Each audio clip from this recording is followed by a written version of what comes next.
Those of you who follow this channel on a regular basis might remember that a couple of weeks ago I had a slight mishap with the Bobber Black. I clipped the right hand foot peg on a kerb whilst negotiating a mini roundabout, causing the peg itself to be quite badly damaged and bent backwards. And Triumph themselves didn't have any replacements in stock or any projected dates of when they would become available. Now, one or two viewers brought to my attention that Triumph do actually make an accessory foot peg for the bobbers that was showing in stock and actually is quite a nice looking piece, and rather oddly worked out cheaper than buying a single example of the factory fitted peg. So today I'm going to show you how to fit the Triumph accessory forged aluminium and CNC machined foot pegs. Now, this is not a difficult job. I'm sure most people can handle this, and Triumph do provide some really good instructions online on how to do it, but I thought I may as well make a really quick video just to help out people that maybe aren't too sure. Now, the eagle-eyed among you may have spotted that these are not black like the original versions, but on the other hand they're not a bright silver either. They're somewhere in between.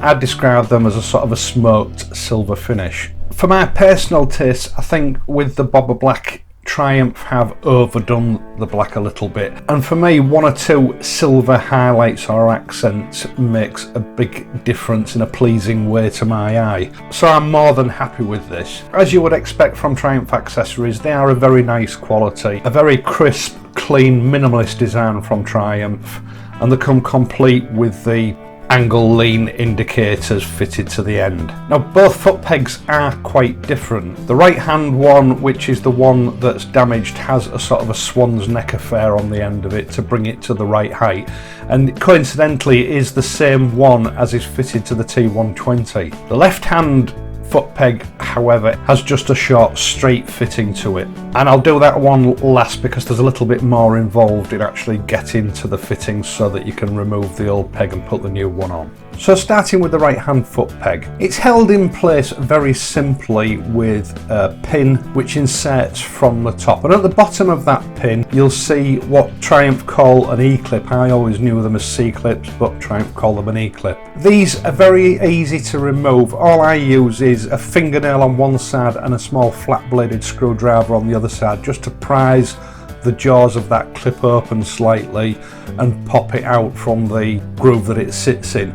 Do this carefully, because if you inadvertently push it too far and you're not keeping it contained in any way, it may spring off the tiny and you could well lose it, which is going to hold the job up. And once you've removed it, the pin should just slide straight out with your fingers. Now, unfortunately, this being the damaged foot peg, it had actually nipped the jaws of the foot peg together, so it was gripping the pin quite tightly, and also the spring inside that's there to stop the foot peg from flapping about. Now, in this case I had to use a small screwdriver and hammer just to gently tap it and tease it out until it was loose enough to remove with my fingers, but ordinarily you should find this will just slide out quite easily with your fingers. Now, as you're doing this, take note of the configuration of the spring, which way round it goes and where it engages into both the foot peg and the foot peg mount. It's not rocket science, but as I say, just take note of which way round it goes and it'll save you a bit of hassle later on. Now, likewise, because the jaws of the foot peg had been knit together, the spring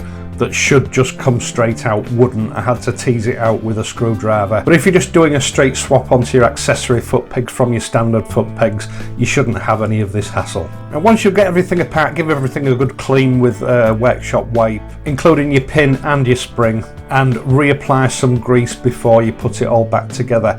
Now, I prefer to use a white calcium based spray grease, and my brand of choice is this car lube spray grease. Now, I've got no way of testing the performance of this stuff against any other brand. The reason I go for this brand is because for some reason the nozzle gives you more control than other brands that I've used. When you press them down, no matter how much pressure you put on them, they're all or nothing. This stuff does give you a gradual control of how much you actually apply, which does cut down on the amount of waste.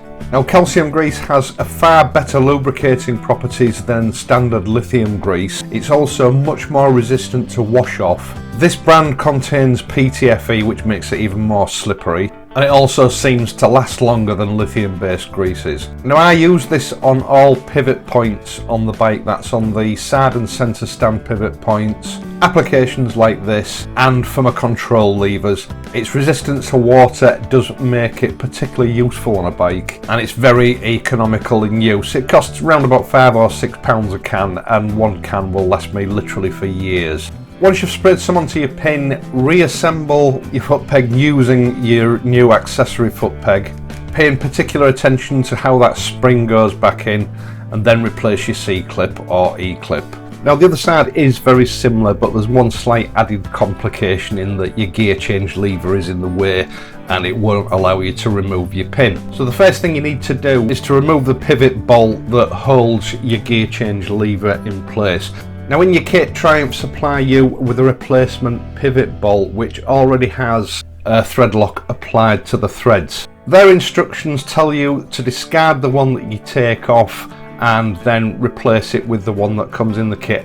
I think the only reason for this is product liability, to ensure that thread lock is reapplied when you put your new foot peg on. I wouldn't discard the other one. I would clean the threads up and put it away for a rainy day. You never know when it might come in useful. Once you've taken it out, swing your gear change lever back out of the way. It's still attached to your ball and joint linkages, and then rest it against your exhaust pipe, putting something soft underneath to make sure that your exhaust pipe isn't damaged or scratched. The procedure is then exactly the same. Remove your E-clip, slide your pin out, give everything a good clean up, and then fit your new foot peg using the existing pivot pin and spring, making sure again that the spring is the right way around and engaged properly. And once it's back in place, replace your E-clip. That's really all there is to it.